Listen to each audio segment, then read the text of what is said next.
Kids can teach us a lot. And one of those things, I believe, is mindset when learning new skills. So if we watch a kid and they're starting to walk, once in a while they'll get upset when they fall down and start crying and get upset. But most of the time they pop right back up and just keep on trying. If you watch a toddler learning to shoot basketball in their little hoop, very rarely do they throw a fit when they miss shots. And that's probably just because they're learning a new skill. I mean, really, they're just playing. And the goal when you're learning a new skill like double unders is to be childlike in the sense that you are lighthearted, you're having fun, you're being process-oriented rather than product-oriented where you're focused on the outcome. And then one of the main goals is not to place judgment on yourself when you make mistakes because mistakes are part of that learning process. And if you find yourself getting mad at a jump rope, you need to reevaluate more than just your movement. And whatever you do, don't let yourself get beat by a freaking jump rope. Hey, it's Ben Wise, and this is The Fitness Movement.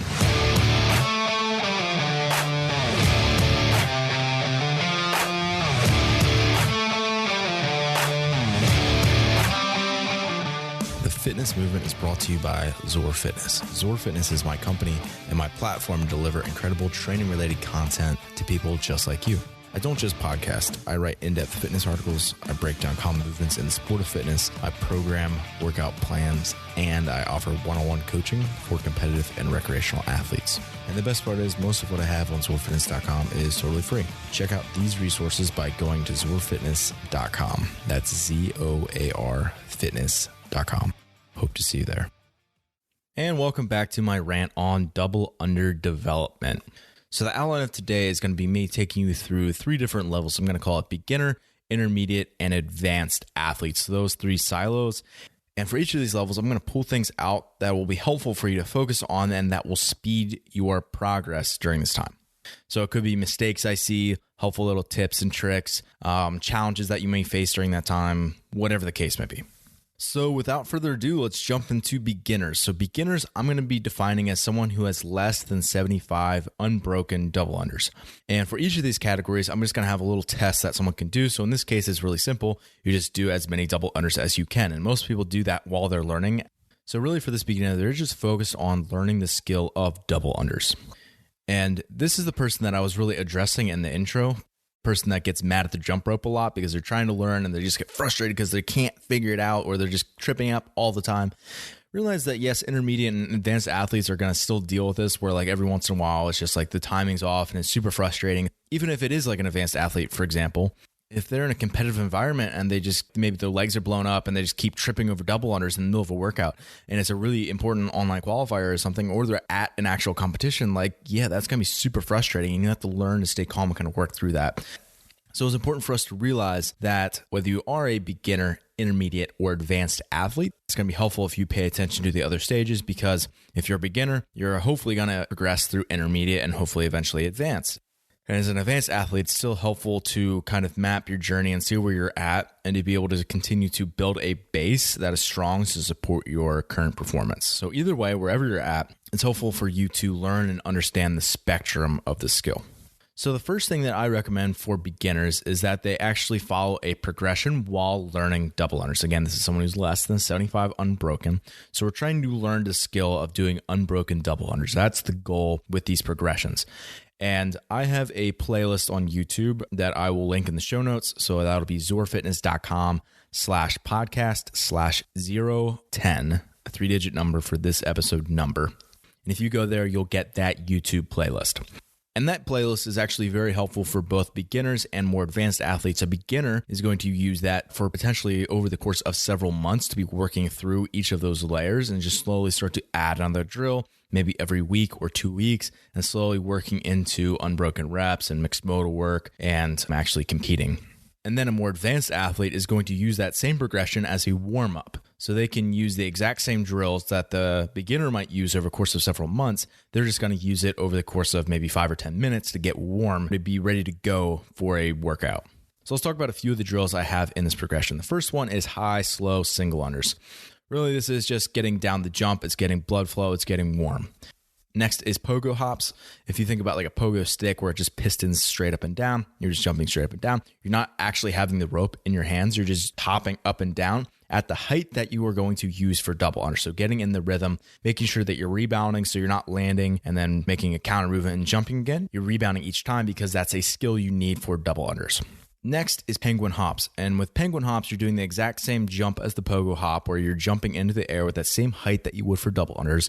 But now you're going to be slapping your legs twice when you're in the air. So you're looking like a penguin when you're jumping. That's why it's called a penguin hop.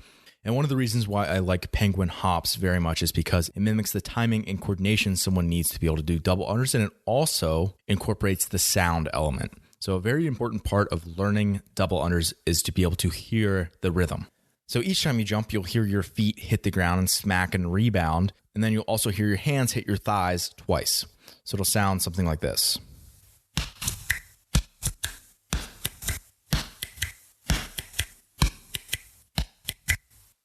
And then the next drill is very similar, but it's a double wrist flick. So now you're actually having your arms in the orientation that you would. You're doing that exact same jump to the double under height, and you're flicking your wrist twice, just like you would if you were actually doing a double under. So you're pretending you're holding the rope, but you don't actually have the rope in your hands.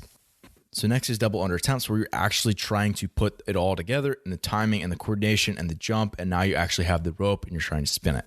Obviously, the goal with double under attempts is just getting more unbroken reps.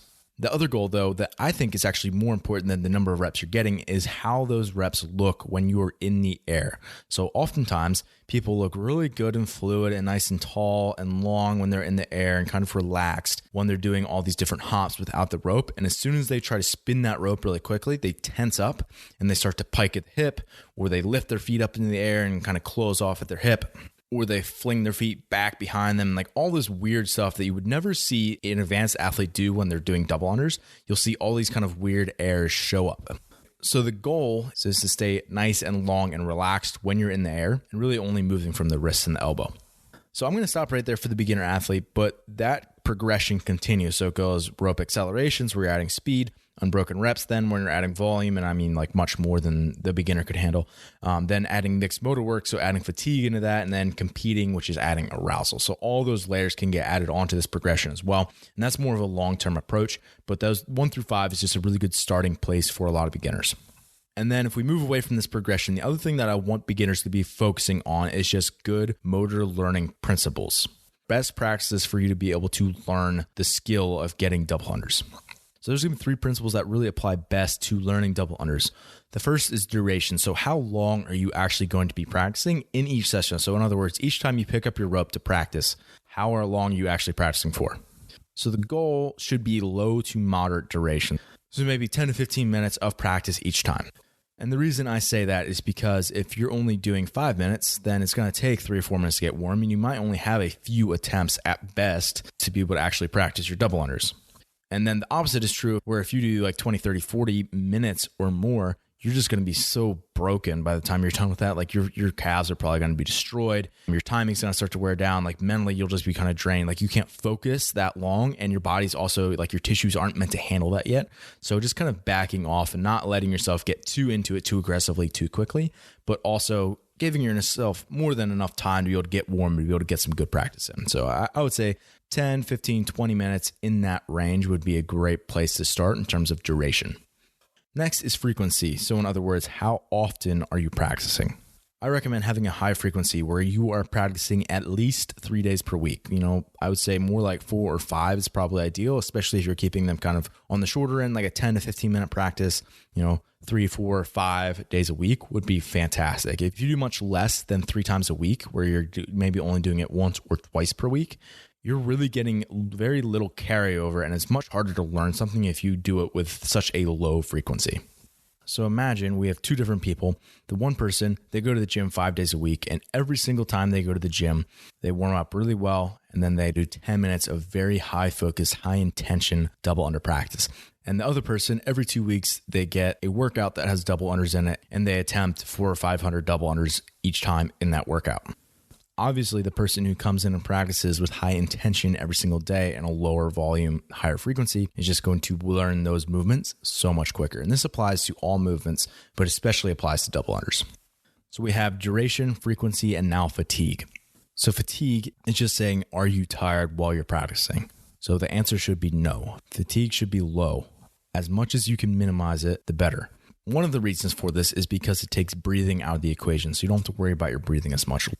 And realistically, as you're practicing, you could not even breathe. And if you're only getting 10, 15, 20 unbroken double unders, that's not even going to matter because it's only going to take you 10 or 15 seconds to get through that. And it's really not going to be an issue. So what I see people get wrong all the time is that they have high fatigue in workouts. So they're in the middle of a workout while they're trying to learn to do double unders, and they're also pairing this with movements that are relatively high power, and they're breathing hard, and then they're trying to learn the double under in the middle of the workout, and they're trying to race their buddy through as they do it. Like, that's not going to work. What you need to have is maybe having one attempt every 60 or 90 seconds, depending on how many unbroken you're getting. So if you're only getting 5 unbroken double unders, okay, maybe you could practice an EMOM of 1 attempt at double unders. So 1 minute you might get 2, another minute you might get 10, and that's fine. And you'll be completely recovered by the time you go to practice that the next time. If someone has 15 or 20 or 25, they should maybe be doing it every 90 seconds or every 2 minutes. So again, keeping fatigue low. So why can't people do double unders? If you've gone through that and you still can't do it, or you just haven't gone through that yet, and I think these still probably apply, why can't you do double unders? So I got 3 reasons why I think people can't do them. Number 1, you can't rebound, or you don't rebound well. I recommend having 100 pogo jumps, so those just hopping up and down at the height that you can do double unders. You should be able to do 100 unbroken jumps, no problem. And at no point should you have to land and then kind of rebend and jump again. Every single time it should be a rebounding jump, and you should be able to get to the exact height that you need for double unders.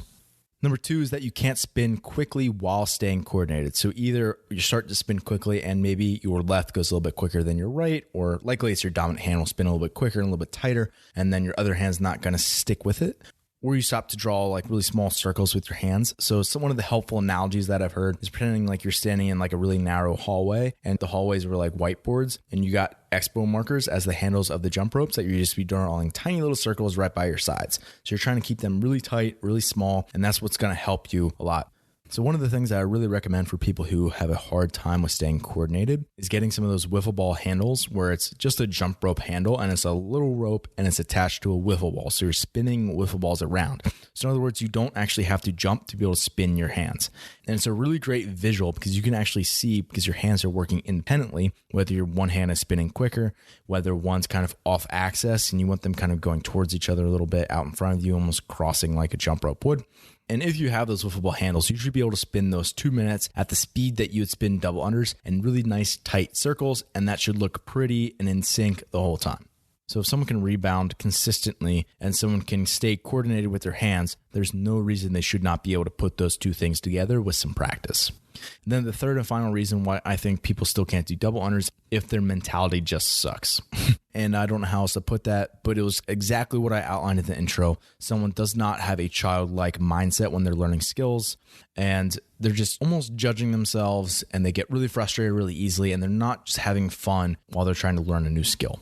And one of the things we have to realize is that there's a tension and there's a transition that needs to take place when we're learning new skills. Skills start off being conscious and we'll eventually move them to being unconscious. We start thinking and then eventually we'll move to intuition. And this is a concept that was talked a lot about in The Inner Game of Tennis, which is a book. I'll link to it in the show notes.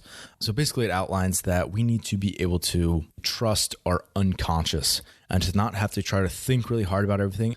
Just kind of let skills flow. This is hard because as we're learning, we have to be able to process things. We have to be able to think about things in a certain way. But then eventually we're going to have to move this away from a conscious thought pattern, really thinking about it, to, again, more of an unconscious pattern and more of an intuition-based thing. So just understand as a beginner that you are fighting this battle. And this goes for any skill that you learn, that all skills start off as being conscious things, and then eventually they'll move to unconscious things. This always follows this pattern. And we could say the same thing for walking on your hands, for doing toes to bar. Like any of these things, you have to first consciously process and think about it a certain way. But eventually it's going to move where you just do that movement and it's that thing and you don't have to think about it anymore. Your body just kind of does it when you ask it to do it. And that's the whole point. And it's really important then to be able to start to have more of a soft focus, which I'll talk more about for the intermediate athlete because it's really important there. But it's basically getting someone to start to transition between a conscious thought and an unconscious action. And I'm going to end off talking about 3 tips that were helpful for me in particular when I was learning double unders. And it really wasn't that long that I was learning double unders, maybe 3 or 4 years ago, maybe 5 years ago. But I remember very vividly what it was like to be a beginner and to get frustrated and to try to learn something. Like, I think even if you're someone who's like, man, I can't get double unders, I'm super frustrated with the fact that other people have them and I don't have them, realize that other people are dealing with the same thing, but with a different skill. So for example, I've been trying to learn static handstands and they've been going terribly slow for me and I've gotten frustrated many times. And I know that's not the correct mentality to have. Too often I don't have a childlike learning state. So realize that you're certainly not alone in this journey and that everyone's dealing with it in a different way. Like there's plenty of people out there who are getting frustrated because they haven't gotten their first muscle up yet. There's plenty of people who are frustrated because they haven't been able to do handstand walks yet, or they haven't gotten their first handstand push-up, or they haven't been able to do unbroken toes to bars. Every single athlete deals with this. It's just a different degree. Here are 3 things that I found particularly helpful for myself when I was learning double unders. The first thing that is super helpful is shortening your rope. So oftentimes I find that beginners especially think that they need to have a longer rope and that that's going to be helpful. Often what happens though, and what I found and I discovered as I was learning, was that as I was starting to be able to focus on other things besides just my hands moving and my feet jumping, was that as I had a longer rope, I realized I would slap out in front of me and then it would bounce up and hit my laces and trip me. So it was actually so long that rather than hitting underneath me and kind of skimming underneath, it would hit out in front and then bounce back up, and it was actually causing me to trip. And oftentimes what people think is, oh man, I'm tripping on my rope. My rope must be too short, when in reality it's too long, and that's why they're tripping, is because it's actually hitting out in front and bouncing up. So a good landmark is if you're holding the handles of your jump rope in your hands, and you step on your rope with one foot and you hold it up to your body, it should come definitely below your armpit. I would say like nipple height is probably about right for a lot of people. And it's going to start off when you are a beginner, that's a little bit longer, and over time you're going to shorten that rope up so it spins easier. If you have a shorter rope, it hits a little bit more underneath you and it skims a little bit quicker. It's just going to have less friction as a whole, and it's a lot easier to spin that rope. The other thing that does when you shorten up your rope is that it brings your hands into the correct position. So rather than you having your hands way out, pointed out to your sides, and your arms are raised up to make that rope the right length, you become forced to have your hands in tight, close to your sides, where you are in a more relaxed position and you can start to rotate a little bit easier. And a side note for this shortening your rope, just because you're using a preset jump rope size, so for example, you go over to the rack at your gym and you pick up one that says 5'6", if you're a 5'6" female, that does not necessarily mean that that rope is the right size for you. I found those to be inaccurate. I've used those before, and oftentimes they are too long. And just so you know, I've used Rogue's preset jump ropes before. I've grabbed one that was 5'6" to 6 feet on 5'7". I was like, we'll start out here. It was too long. I put that one back, grabbed the 5 foot, the 5'6", tripped again because it was still too long. I put that one back, grabbed the one that was 4'6" to 5 feet. That one was the perfect length for me. So realize that oftentimes these jump ropes are just far too long if they're preset. So you're going to have to play around with this. Again, the best way to measure is just see kind of where it comes up to your body. If it's somewhere around your nipple, great. If it goes all the way up to your armpit or past that, it's way too long. You need to shorten it up. My second tip is to turn off the music. Ideally, silent. So there's no music, there's no noise at all. If there's a time where your gym's empty, or you can do this at your house, just don't do it on pavement. It'll chew up your rope. But practicing in silence is ideal. It gives you a really good sense and awareness of the timing that you need to have based on the sound. I would always get super annoyed with my home gym a couple years ago as I was learning double unders, because I would practice at home and it would be completely silent and I'd be getting them. I'd be doing really well. And then I would get into my home gym and I'd be doing a workout and they'd crank up the music. Number one, just my total level of arousal will be jacked up because of the loud music. But two, I couldn't actually hear the rope and I would just start to mess up all the time because of it. So I got really frustrated with that. So when I started coaching, I always made sure to just turn down the music just a little bit every time we did a double under workout. The goal is for you to be able to hear the slap and the spin of your rope. So you should be able to hear the that timing. You should be able to hear that coordination. You should be able to use that rhythm as to keep yourself on track with your movement. My third point is to choke up on the handle. A lot of people, they hold their jump ropes. A lot of beginners hold their jump ropes all the way at the end, and then they create really big circles because of that, and then they're moving from their shoulder a lot. You don't want to move much at all from your shoulder. It should be almost all from your elbow and your wrist. You want to think about choking up or kind of pinching at the end towards the rope side of your handle. So imagine you had a pen and you were trying to write your signature and you held the pen at the very end. Like that would be so much harder to have any sort of dexterity while you're doing that compared to if you held all the way up towards the tip like everybody does, and then you have a lot of control. It's the same thing with that handle. You want to hold up towards the end that the rope is attached to, and that way you have a lot more control and you can draw really tight, small circles because that's the goal. That's really what's going to get that rope humming for you. So let's move on to the intermediate athlete. The test for the intermediate athlete is a 10-minute EMOM of 50 double unders in less than 27 seconds. So to be considered an intermediate athlete and no longer beginner, you have to complete that 10-minute EMOM of 50 double unders in less than 27 seconds every single time. You can never miss that window. If on your 8th minute you take 28 seconds, sorry, you're not an intermediate yet. So I highly recommend people, if you think you're somewhat proficient at double unders, to give this EMOM a go. 10 minutes, 50 double unders in less than 27 seconds. If you do not complete that, you are still a beginner. If you're still a beginner, you should be doing unfatigued practice. So I just really want to remind people that you can't skip steps. Don't try to go faster than you can. Build up your foundation first before moving on. If someone can complete that EMOM, then there's 2 focal points that I recommend to help get them from being an intermediate athlete to being an advanced athlete. The first thing is breathing. So to complete that 10-minute EMOM, you're going to be doing 500 total double unders in those 10 minutes. You are going to be breathing somewhat hard during that at some point. And you're going to have to be able to breathe in a sustainable way in order to get through that EMOM. So for double unders, there's 2 breath ratios that are going to work, either 2-to-1 or 4-to-1. So in other words, this is a breath to rep ratio where it could be 2 double unders per single breath or 4 double unders per breath. So a 2-to-1 would sound something like this.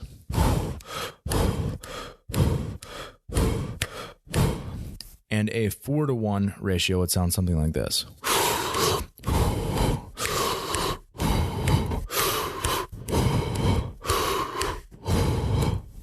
So it's important that you have gears and that you're able to switch between this 4-to-1 and 2-to-1 breath ratio, because double unders, you don't know if you're going to show up in the middle of a workout, the beginning of a workout, the end of the workout, if you're super fatigued versus not fatigued at all. So you need to have options to be able to play with this. So if you're less tired and it's the beginning of the workout, you're probably going to do a 4-to-1 because it's going to be a lot easier to breathe a little bit slower and you'll stay a little bit more relaxed in that slower breath cadence.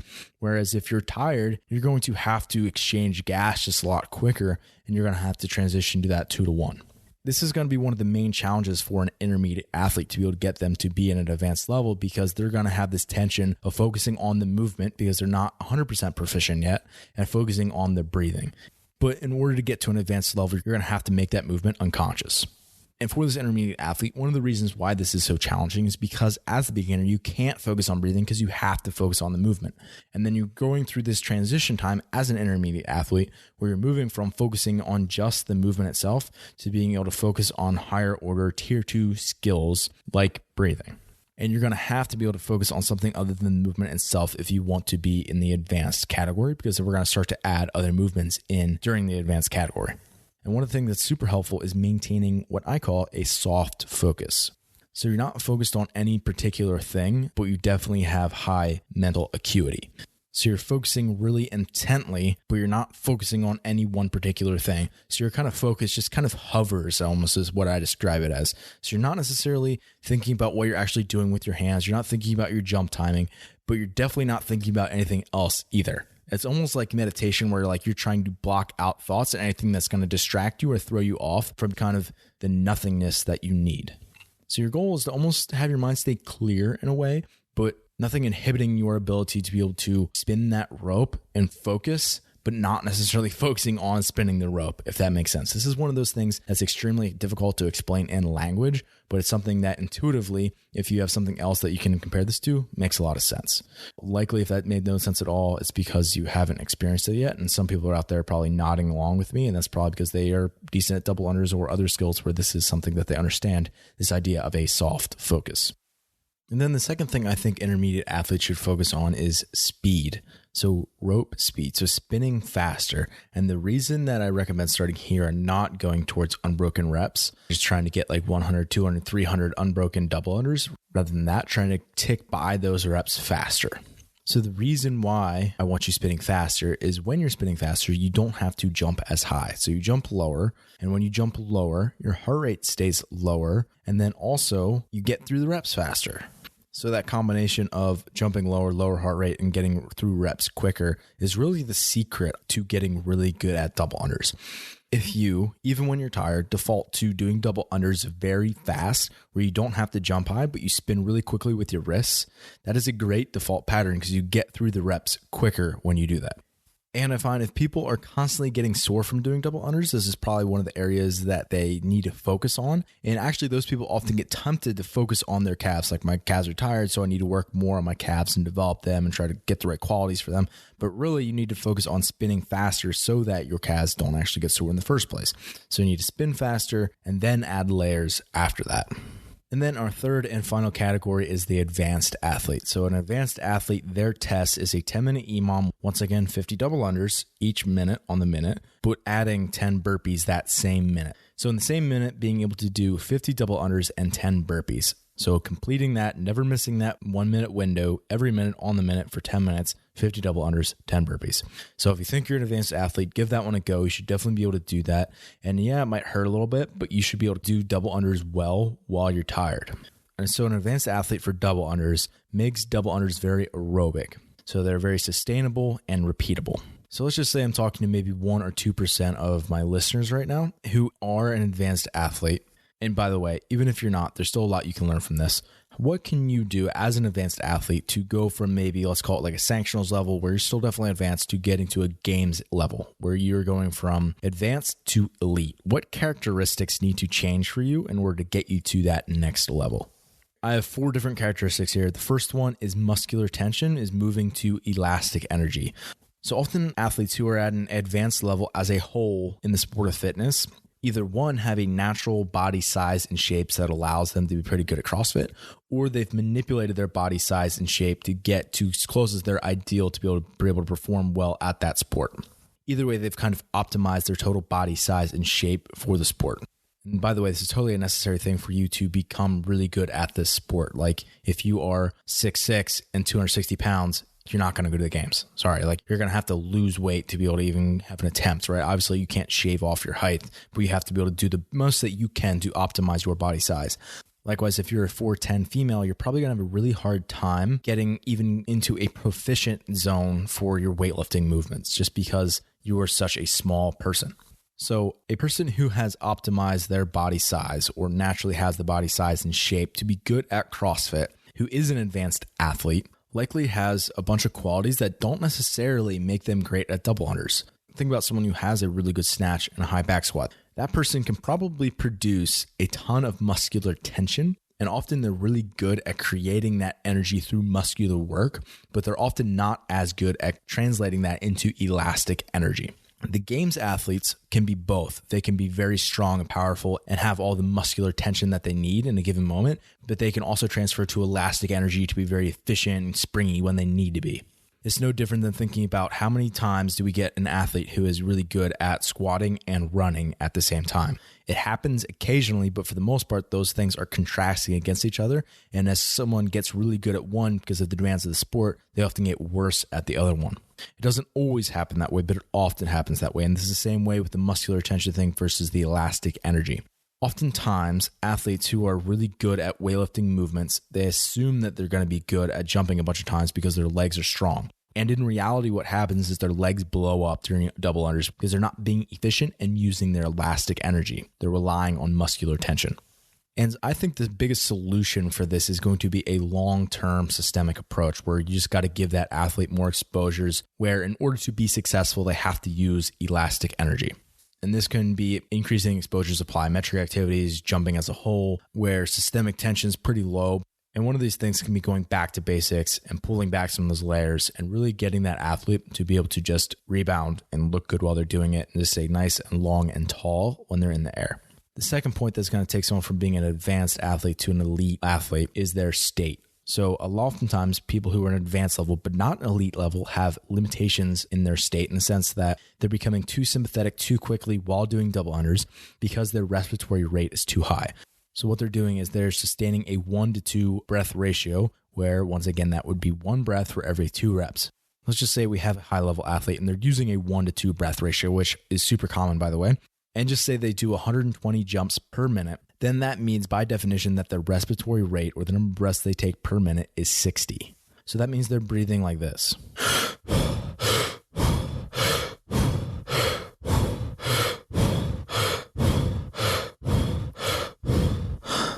And just right there, I actually started to change state already. I started getting a little lightheaded. I started getting really alkaline, and that makes you get lightheaded. But let's just say that they moved to then a 1-to-4 breath ratio. So that would sound something like this.